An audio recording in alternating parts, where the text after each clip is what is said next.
Uh, when I started covering higher education as a journalist, the advertising campaigns were written in Latin, but they were all the same. It was one of my party tricks at conferences to put up slogans and say, whose is which? And no one could ever tell because they were all the same. Fabian Marrone and his colleagues at Monash changed that forever, about a decade ago, when they started running advertising campaigns based on what I imagine they were hearing in their communities, in the communities they served. They're not always optimistic. I remember one in 2019. I mean, I went back and watched Black Mirror after that to cheer myself up. But they have Monash has transformed recruitment marketing and indeed the way they presented their brand. So to hear about their achievements and what they're going to do next, I hope, Fabian Marrone and his colleague, Professor Allie Clemans, who's the DVC Education. Thank you both for being here today. We're just going to start with a little bit of a video, a brand journey of the evolution of where we've come over the last 8 years, through some of that, what we've called doom and gloom, to some optimism, and all the pieces between. So we'll start with that.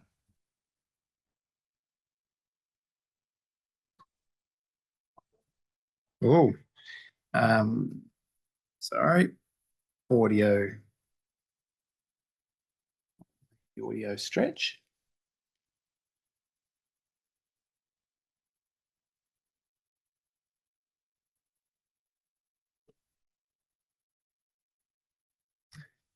All right. Any thoughts on audio? Is it a good thing? I can always narrate. Yes, yeah, well, that would be great. The audio, because I think I think it's mainly orchestral, but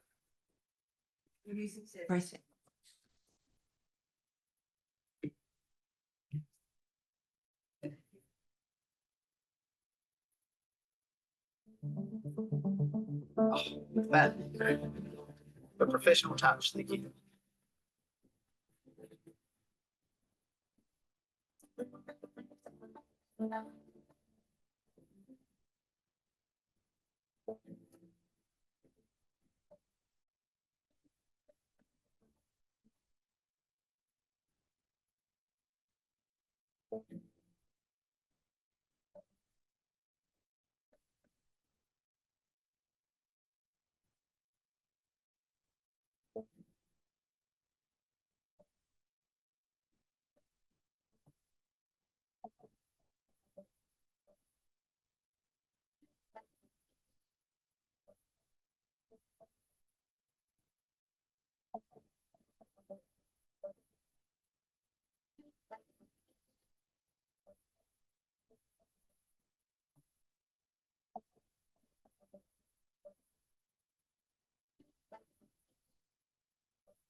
Good afternoon, everyone. So I'm Fabian Marrone. I'm the Vice President of Marketing, Admissions and Communications at Monash University and the CEO of Monash College. And this is Professor Allie Clemans, our Deputy Vice Chancellor Education, and also the Board Director of Monash College. So this afternoon, we were hoping to give you a bit of a different perspective, looking from an education perspective, looking from a college and pathway provider perspective, as well as a university perspective, about how we enter the market and how we market ourselves, how we communicate, how we build our reputation, and how we manage recruitment through a global network and channel. So we're hoping this will be more of a fireside chat than a presentation. I'll take a couple of minutes and then we'll go into questions, I guess. But I thought this was a good way for us to start a conversation. Monash and our global network is featured up there. And I think in the current environment and landscape of higher education, particularly for Australian universities, it's not as simple as recruiting into one location, one campus, domestic students, undergraduate. It's a proposition that is far more complex and different and complementary in many cases. So in Monash's case, we have our campuses here in Australia, we have our campuses in Malaysia and Indonesia, we have large-scale partnerships in India and China. Like many other universities, we have our T&E relationships across the world, but we also have Monash College, which is our pathway provider here, and the college has pathways all across the world, often in different locations than the university itself, and sometimes in the same locations. So that poses a challenge and an opportunity. You have many products, many pathways, many different ways to get into the university, which is our founding purpose, expanding access to education. So this London tube map you see before you, or the intention is to be that way, is to how do we explain and articulate in this complex environment of recruiting students, in complex environments where we have NOSCs and exemptions and a whole range of other things, where we have online providers, where we have a whole different way of entering into a university. How can we have a cohesive and consistent message? And how can that message ensure we bring to life the overall proposition of our education product? Stephen. I don't know what to ask. I'm convinced. So you want to study at Monash? No, You're welcome. I probably wouldn't get in. One thing that puzzles me about this is how does youth are innately optimistic, and yet your message is often not one of sunny optimism. It's about confronting real problems and learning means to address them. How did you come to discover that that was a way to speak to a generation, or now multiple generations of 18-year-olds? That first campaign, which was 2017 now, if you don't like it, change it, was born from the development of a new brand value proposition for the university, which was titled Redefining What It Means to Be a University. And we engaged with staff, students, alumni, future students and stakeholders around the globe in what they saw Monash to be, what its history was, and what its aspiration should be. So we articulated a brand value proposition, and then through that value proposition, we worked with creatives to see how we could bring that to life. The big part that students brought to us at the time is, yes, they wanted to complete a degree, but they wanted to have an impact on the world. At that point in time, that was a pretty critical time if we think about it globally and what was happening around the world in terms of climate change, politics, and a whole range of other issues. They wanted to complete a degree and then have a meaningful impact. So it was almost a rallying cry. Come to Monash. If you don't like it, change it. And there are many other ways to change the course of the future other than protest. And two of those are education, and then enter industry, enter government to make change. And the other way is to conduct research to help solve the problems and the challenges of the age. And those messages still resonate?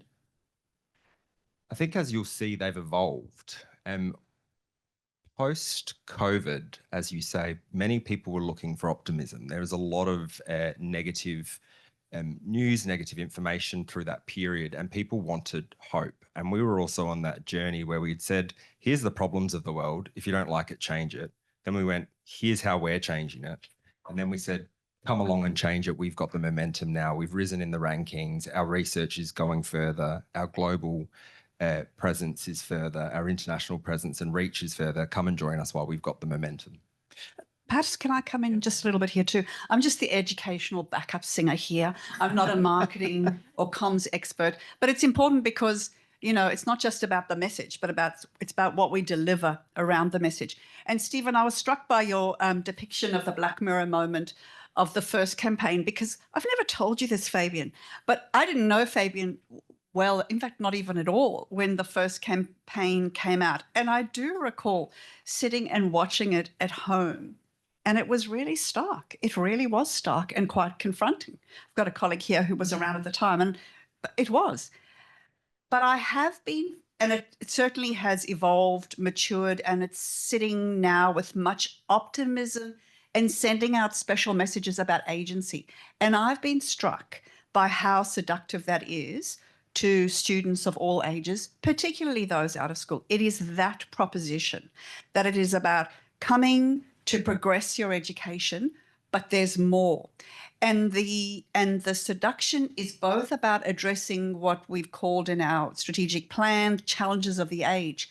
And what comes with that in educational practice is the ability for students to work in interdisciplinary ways. So they might choose to study pharmacy or choose to study arts, but they will engage in our education programs that live out this campaign by sitting side by side or going overseas with somebody from the Faculty of Science or from a, and it's that kind of working with agency and with others that I notice when we do career days where careers teachers talk about things or parents, that's the piece that they latch onto. So it's been quite powerful. So sorry, never told you about the beginning reactions, but it has been very powerful over time in those ways. But Professor, that is an empowering message that you can make a difference. And that is a message I imagine that Monash's fairly elite market resonates with them. How's that going? Well, it's not your problem, but how's that going to apply in other areas of Victoria where opportunities are not as great, where expectations are not as high? Are you in fact talking to Monash's traditional market? A nice challenging question, but I have got an answer. In one of the, no, I don't know always, but here I do. In one of our sort of offers that go along with this campaign, we have this program called the Global Immersion Guarantee. Now, I recognize Monash is a particular university, has resources, can do things, and we had made a commitment that we were going to support our first year students who wish to and who had place in their course maps to do so. Not everyone, but 3/4 of them do. If they wish to go on a trip overseas, okay, which is not just a trip. It's not about shopping. It's not about food. It's about tackling one of these challenges in country in an authentic way. They get to put in their preference for where they want to go. They don't always get to go where they want to go. Italy used to be the place of choice. Malaysia, Indonesia is now becoming the place of choice. Now, here's my answer to the question. What has become interesting to us is when we look at the profile of students that are now putting up their hands to go, and in the last call, it was over 3,000. When we started, it was about 800. What we found is that a significant number, you know, at least 30, 40% are students who never had a passport before, who never had left Australia before, for a range of reasons. And so indeed, while we definitely have a particular demographic at Monash, we have a strong commitment to access and equity. And these sort of programs are about levelling the playing field so that those opportunities are open to all. I recognise we're still sitting in a demographic, but with how we can push the boundaries along, you know, thinking about different demographics and cohorts, we do it as much as we can. How do you segment your messages to various age groups, for example? Because they're not all 18. The campaigns that you've seen on the screen here are not recruitment campaigns.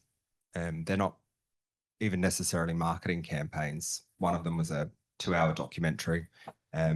Others are small mini documentaries with largely teaching and research staff.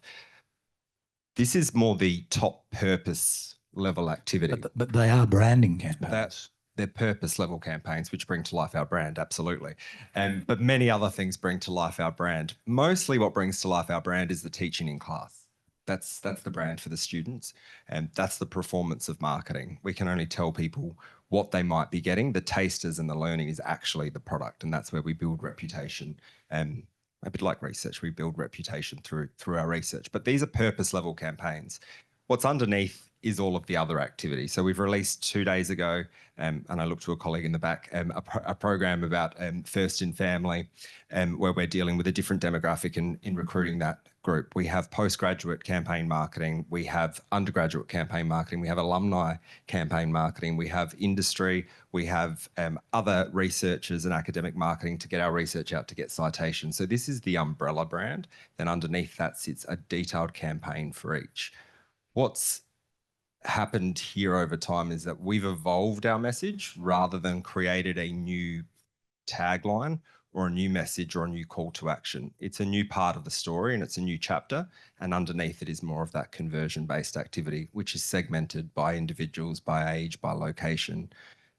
For example, we use agencies in most of the major markets where Monash operates, different digital and advertising agencies, which all of these campaigns will look different in China, will look different in India, will look different in Indonesia. We'll have a slightly different message. We'll talk about different research projects. We'll talk about different types of teaching, because for those students, they're coming here and then going home and they want to make impact in their communities. And that impact will look very different than someone who's making impact in Melbourne. So let me jump onto that a little bit too. I think you're right, Stephen, around the sensitivity to different audiences. And the brand and the messaging is not just external to Monash, but it's inside of Monash as well. And Monash is a particular institution, glorious in many ways, but it also has particular traditions, ways of thinking within the university. So I will not stray from admitting that Monash has got a very strong undergraduate ethos, when in fact, we've got our postgraduate market has been growing over time. But irrespective of that, there's still a way of thinking among staff in the university that it's the school leaver that we need to talk to. So you're absolutely right. We do need to segment, and it looks different to respond to different markets. There's a need to be talking inside as much as we talk outside, and there's a need to bring our community along with us in recognition of the diversity of our markets, and indeed the tradition and the assumption that we're working with school leavers really is not always borne out when you look at demand across the courses and undergrad and postgrad. A generation ago, Monash invented university brand marketing in Australia under the days of Mal Logan as Vice-Chancellor, where I don't know who did it, but created the campaign of Monash, Australia's international university. It was when Commonwealth governments discovered, quote unquote, Asia. And Monash built on that, was Sydney Way, the first twin campus, I think, in the country's history. And Monash has always had that tradition of being an intellectual forerunner. You've always had the money to do it, thankfully, which has really helped. But I'm curious now, is where do you go next? Because the world appears to be changing quite a bit. Yeah, I mean, we just released the last brand campaign, I think about a month ago, so not going anywhere quickly. But where we're focused on now is we are in a new world. It's how we integrate AI into our marketing and content development and delivery and nuance, to do things like the segmentation, to provide more focused, personalized communications across our web journeys, across our email marketing and all of those deliveries and channels. And I think that's about doing the work that you can through AI and other advancements in technology. Where the brand will go is wherever the story of Monash takes us, whatever the next research outcome is, whatever the next development is in education. A lot of that story now is about our student experience. We have appointed, it's been a year since we've had a Deputy Vice-Chancellor student experience. We've got the cornerstone rich experiences, one which Professor Clemans talked about, which was GIG, the Global Immersion Guarantee, but we've got the Monash Innovation Guarantee, volunteering in practice and research and discovery. So those student experience pieces, which are in curricular and co-curricular, are really forming part of the next stage of our story, as is the differentiation in our teaching and the environment in which we teach in. and the one that you mentioned, which is the international network of campuses. That is our real focus. You can truly come to Monash and have a degree which brings you to 3 or 4 locations over time and make you a completely global citizen. So that's where our distinctiveness is, and that's where our story is going. But a big part of our story will always be where we head in the research direction. Stephen, could I just jump in with a question from that changes tack a little? You've both obviously got a close working relationship, working together. In the past, it used to be that marketing was strictly just the promotional flag waving balloons at open day people. Education was the curriculum, and never should they work together. That's obviously changed, and you can see from the way you work. But how has it changed for you? Tell us, how should it work? Because going into the future, we need to look at these partnerships and relationships quite differently, I think. So I want to know what's best practice, what's working for you? I'll have a go. Have to say good things because he's right next to me. But I can say good things. And I would say that Fabian and I coming together in terms of what we represent and aligning our work more slowly was slightly serendipitous. It came out of a need, which wasn't, oh, let's align. But as a result of that, it's had a range of opportunities that we've never thought of intentionally before. And now that we experience it, we think, how did we ever not do that before? So we came together around the need to strongly align our Monash College, which is just somewhere very around here. I don't know, I'm spatially challenged that way, and Monash University. So around our pathways, because indeed the very purpose of a pathway college is around, you know, activating the promise for students to move into the university. So we came together around that. But what we found through that alignment is that you can't really speak about marketing, recruitment, and partnerships without thinking about the education products and experiences and student experiences that you are selling, if I want to use it that way, and indeed delivering. And so what that has allowed us to do in the context of a pathway college is ensure that there's strong alignment, both with our partners and with the students. But then it's had other kind of effects that ricochet across the courses that we offer within the university and the way that we look to amplify that through our relationship. So I wouldn't say that it was a deliberate strategy to align, but boy, it's worked for us. It's really worked well and exposed things that we now think, oh, why didn't we do that before? What would you say? You have to speak positively too. I think over the last year, I've been the interim unit CEO of the college, and as part of that portfolio, I have an education portfolio that reports into me, so teaching staff, and our head of education is right over there. That has given me a deeper appreciation of what it takes to develop and deliver product and great educational product and experiences, and being really close to that. So I think that has really excelled and really sped up the process of getting to how we connect product to market and how we deliver on that experience, that really performance-based promise from a marketing perspective. And I think in the 8 years of my journey at Monash, this has been a really rubber hits the road moment with the educational promise and delivery. And so that's been a different appreciation over that time. And obviously being under the guidance of a Deputy Vice-Chancellor Education, in that perspective, you're getting deep contribution to the product. And we've tried product at college in the last year, and we've tested it in market. So we've done everything from developing product to bringing it to market to having the team actually deliver it. It's a different perspective on education delivery. Can I jump in with one more thing? Sorry, Stephen. And it's helped me too in my education role.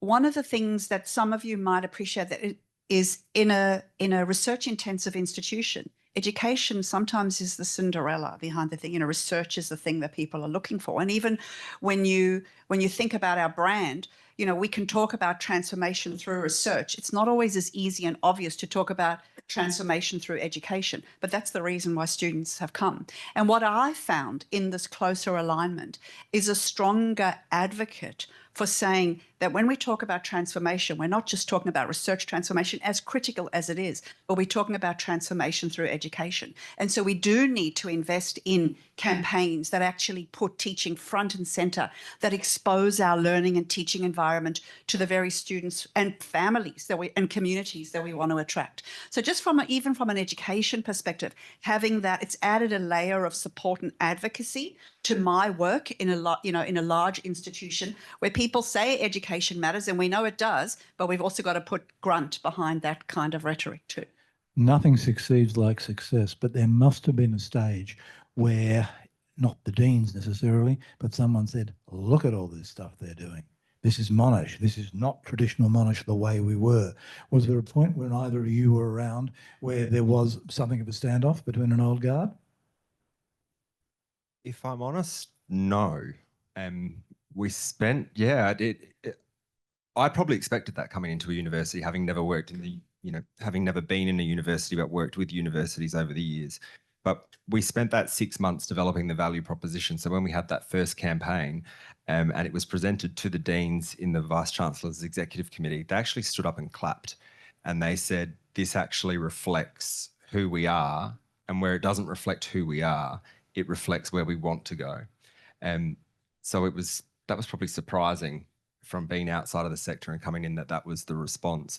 I do think along the way, then when you take a big campaign idea and you bring it down to faculties and to products in different ways, there's always going to be people who don't want to take that and want to create something else, and you kind of wheel it back in, or you coordinate in other ways. But I don't think we've had a big brand standoff moment.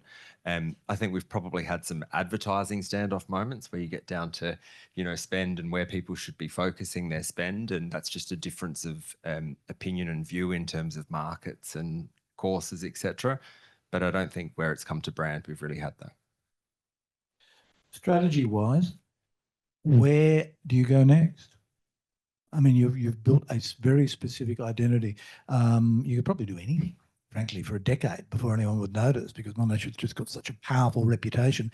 But how do you extend that? I'm not asking you to give me the next set of creative. What's the process you're now going through to position the brand in another 10, 15 years? Do you want to start being the brand guru? I think it will just continue to be an evolution in whatever story we have, in whatever comes next, and that is driven from the business, from the faculties, from the organisation, from our global campuses, from the academics and from the students. So it'll be an evolution of that story. It'll have an evolution of that story around coming here to create change, positive impact. It might be nuanced in the how, and we will find, I'm sure, a different way of delivering that story, because we like to find something different. But our focus will, for the next period, not be on changing or adapting, but probably going into the detail of some of the stories that sit behind that narrative of momentum. The momentum piece resonates, I think, with a number of people. That it's got sporting metaphors, it's got a whole range of others. It's kind of like that moment in time where you've got things going in your direction, join, and what can we achieve, and showing all of those achievements over time, and showing people's aspirations will be one thing. So Nike-like, you've really created an enduring brand that you can express in different ways, but there's got a core message that will continue. The idea You've is, cracked it, haven't you? at least while I'm here, will be that we don't change. It's not about changing the story. It's not about changing the proposition. It's about, adding the next chapter. What is the next episode? What is the next thing to add? We don't delete or subtract from our brand platform, our hierarchy. We don't retire anything. We just keep talking about the next thing, and that should connect to the previous part. DVC, have there been times where you've had to run interference? No, I think what keeps me up at night is I need to make sure that we deliver on the brand. Yeah, there's nothing as bad as the shininess of the brand, and then people come and they went, and that's what we need to do. So, for example, when you talked, Stephen, about our international campuses, the international part of our brand is really important, but we've got room to travel in how we activate those international opportunities that we have. It's not just about a student doing a degree at in this place and this place, but how can we start to join our spaces so that people can get more than the sum of our parts of our locations, et cetera, et cetera. So for me, it's not about running interference. It's ensuring that the rhetoric matches, the reality, I think. Let us throw it open to questions from the floor. Anybody got anything they want to ask? It wasn't that comprehensive.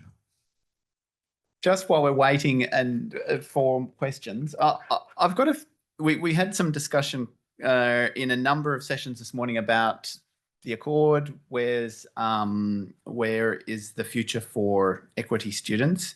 The college has a great track record in bringing international students into Monash. What do you take from that for domestic equity students? We currently have 117 from memory of domestic students at the college. The college in its connectedness to the university and some of the legislation and the way that CSP are handled, a whole range of different pieces, makes it difficult for us to become a volume recruiter for domestic students. What we are exploring is particular products precisely for low SES and Indigenous and other areas to reinvest in and create some curated programs similarly to a foundation or a university preparedness, but not trying to replicate what already exists, which is pathway diplomas at most universities in the country. So not replacing a current product that's already there, but offering something that is less about directly pathwaying to Monash University, but providing those groups an opportunity to a different foundation, and they may go anywhere. So that's what we're exploring in product development, but we're not quite there yet. But that's the exploration. Great. What about the next stage? What about as technology now starts to change and opens access and different pathways? How are you going to defend such an enormous brand as Monash, rather from interlopers who will be operating on around the periphery? Oh, yeah, that's a big question. There's a big piece that universities need to do around their social license to operate in these times for a range of reasons. So we need to make sure that the value proposition of what we offer remains clear and continues to evolve with the way things are evolving. Monash has a particular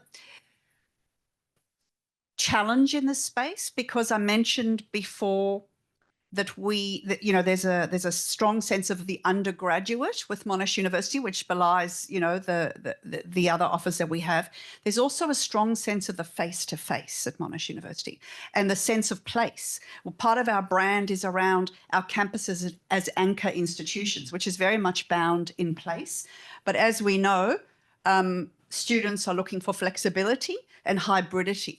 So that is a challenge for us at Monash, and I don't say that we have an answer because we might design amazing solutions, but we need to bring our community along with us and transition thinking from products being about space and that what we can only offer in a classroom setting to something that is more evolved, that offers more flexibility, but still has a sense of gathering and connectedness, even if it is virtual. So that is a piece of work that we need to. It's a huge piece of work. Mm. You've probably got the most sophisticated marketing research operation in education in the country. So did COVID, particularly in Victoria, has COVID had a lasting impact, or is it rather like World War I, everyone's now dusted off and got back to life?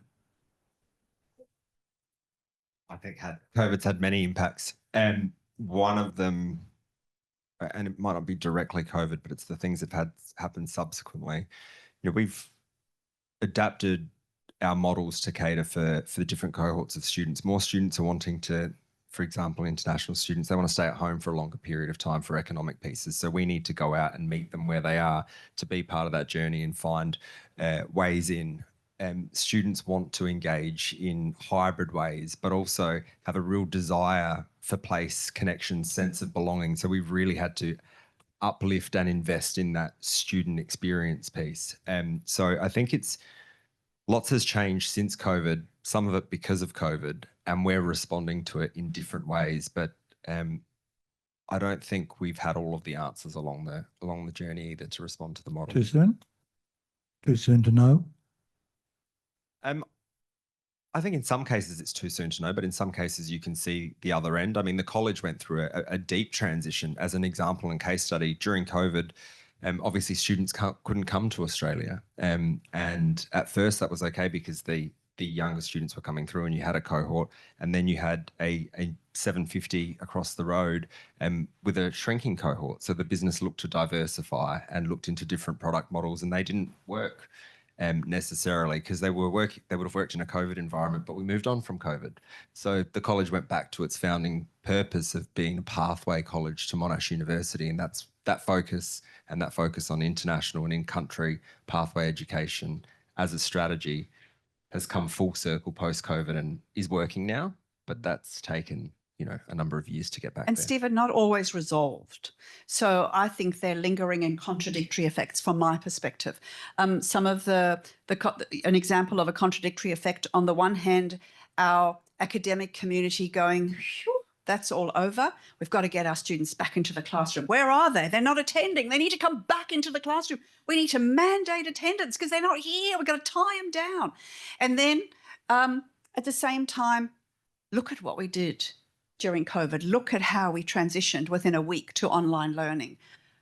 If we could do it then, we could then innovate in other ways as well. And the yearning for the kind of disaster that bore innovation. So I don't think it's a resolution or getting out of it. I think it's the lingering effects that sometimes take us back and sometimes propel us forward.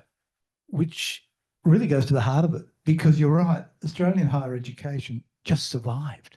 It in the old line, it built the plane while flying it. And I mean, it wasn't great across the board, but everyone's still there. It was a hell of an achievement. Crash. We didn't It did crash. not crash, which leads to the next really big challenge as delivery systems change, as technology updates, as options change, as accreditation changes. When is it going to be? When is a big Australian university going to be at a stage where it needs to start thinking of its courses and its communication of them in terms of product development? But when you may already do, I don't know. But when are you going to start testing new courses in the marketplace and building them with regard to specific market needs? I can't imagine a lot of academics would like that, but are we going to move towards that?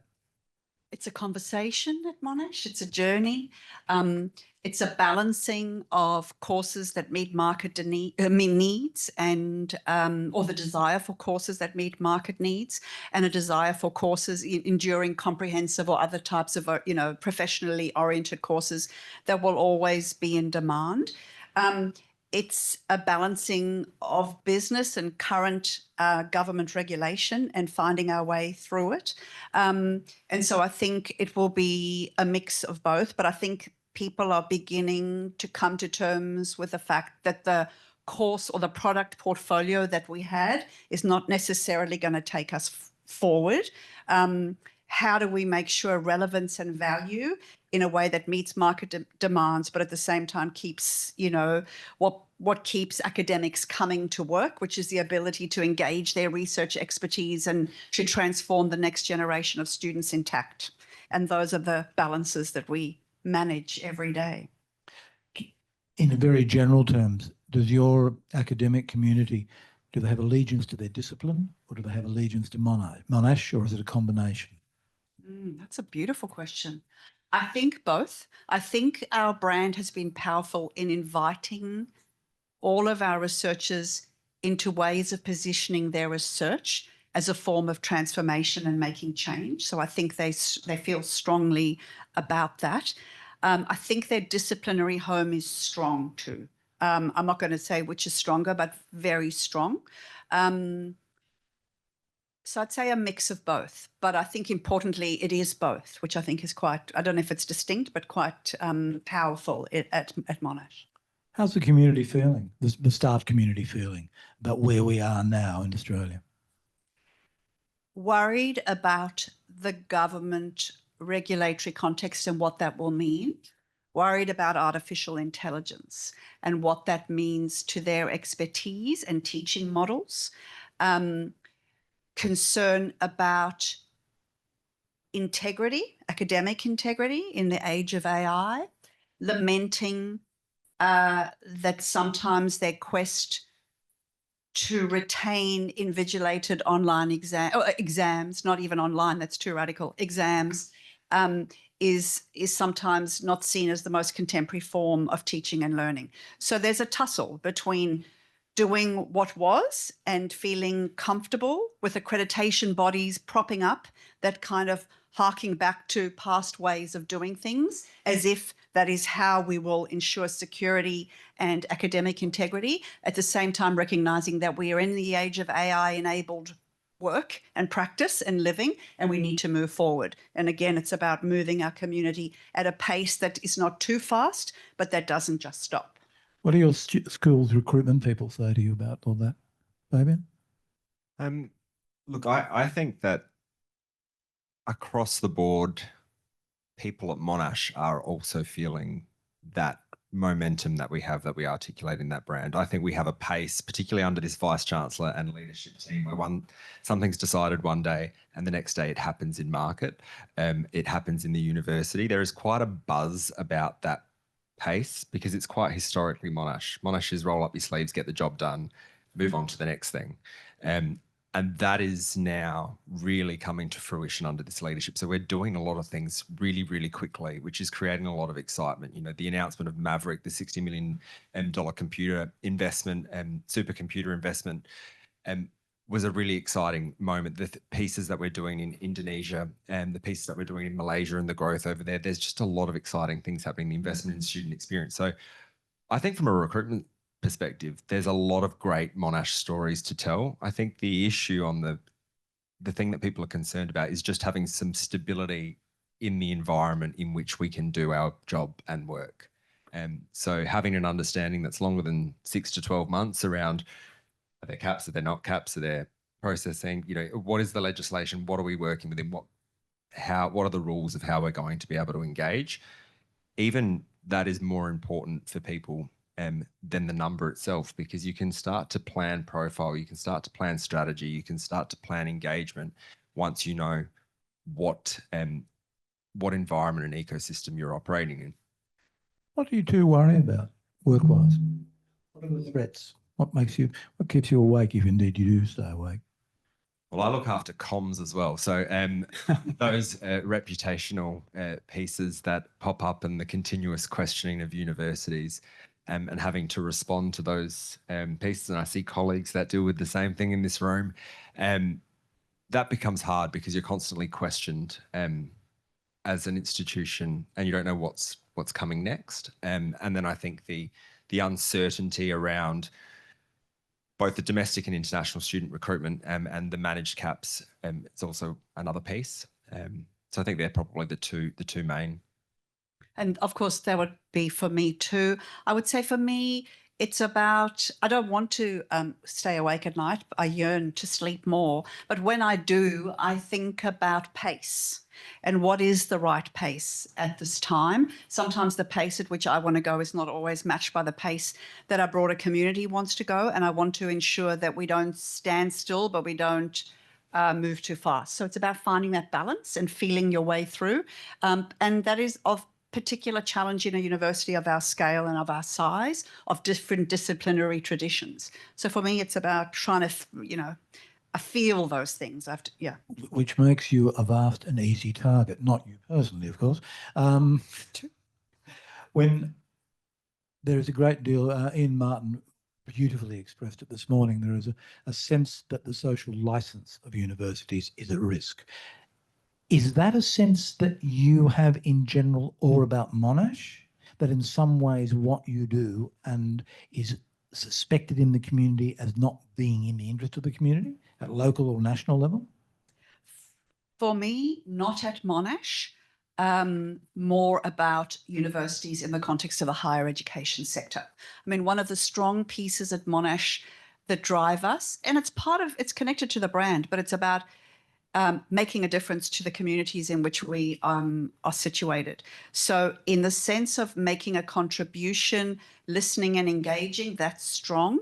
In the sense of the broader community seeing our value as as a university within the higher education sector, sometimes as we have resources and we're a large university, so we can get even greater cynicism around our role. That is tricky to navigate at this time. Do you track it? Track perceptions? Maybe, what do you think? Yeah, What we have- systematically do you think we do? We have some tracking in place in terms of what different stakeholder groups think of the university, what value proposition they will read back to us and define us by across industry, across alumni, across all of the different audience groups. But I don't think we have a single metric which articulates it correctly and tracks it across the sector and then positions us. I have a sense that there are a large number of vice chancellors who would never dream of doing that because they don't really think it's relevant, and everything is fine. Is everything fine?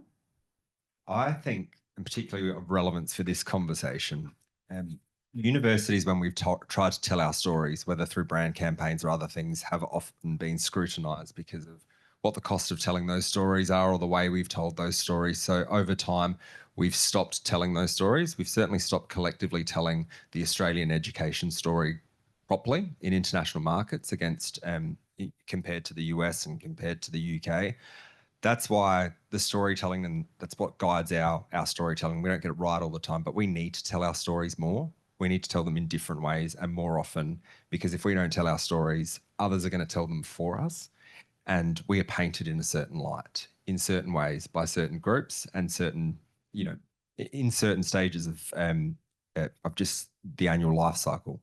So what we need to do is tell the stories of the impact, as Professor Clemans said, the impact that a university degree can have on an individual and change their circumstance, but tell the stories about how research, not the research outcome or the technical component of it, but how that changes someone's life or how that changes. And we need to find more ways to tell it and better ways. But isn't that a problem for universities in the sense that they want to promote their own work, where in a broader sense, what's needed is a generic message about the benefits?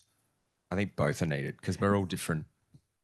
All of our universities are different. That's a problem with telling an Australian education story. We have vastly different universities, offerings, propositions, and aiming at, recruiting and doing different research, etc. So telling one story on behalf of all of us is very difficult, but we need to get to a stage where we can tell it at multiple levels. And that does include universities being able to go out there and say, we invested in this research and look at the outcome. I don't think there's anything wrong with showing that, but it's the way we tell that story. I want to contest a little bit our story as opposed to anybody else's story. And I think that the last, 18 months have galvanized the sector as a group. And there's been recognition that sometimes we need to share with each other or do things with each other. So I'll give you two examples. In the area, after the encampment experience of whenever it was it last year, we've done work at Monash and invested in work around anti-Semitism and Islamophobia, etc. And our amazing researchers who've been doing this work and those with lived experience have gone around to, I think, almost every university or many universities across the sector, engaging in training, sharing thinking and practices, et cetera, et cetera. We do quite a bit of work around gender-based violence, et cetera, and we too have shared resources, modules, et cetera, with the wider sector. So I think Monash, with a strong focus on its place and a need to contribute to place, and it's just Monash, my experience of Monash, is highly attuned, Stephen. It's not tone deaf to the fact that the wider community is sometimes questioning what's the value of your place. I think we're attuned. I think we're always listening. Sometimes we cannot avoid listening because the emails, I was going to say the letters, the emails come in thick and fast. My son, my daughter, how could you? Like, we hear it at the same time that we are thinking all the time about what have we got that is distinctive or we can specialize in that we can share beyond us. And I think we've been doing that more and more. I think you've just summed it up. There has always, as far as I know, been a passion about Monash as a brand, not as a commercial brand, but having a corporate identity. It's like you're an elite regiment in an army, and you've got a real sense of that. You always have. Thank you. Well, that probably as a most interesting space to finish up. To march out of here. Yes, absolutely. We can march as one to drinks.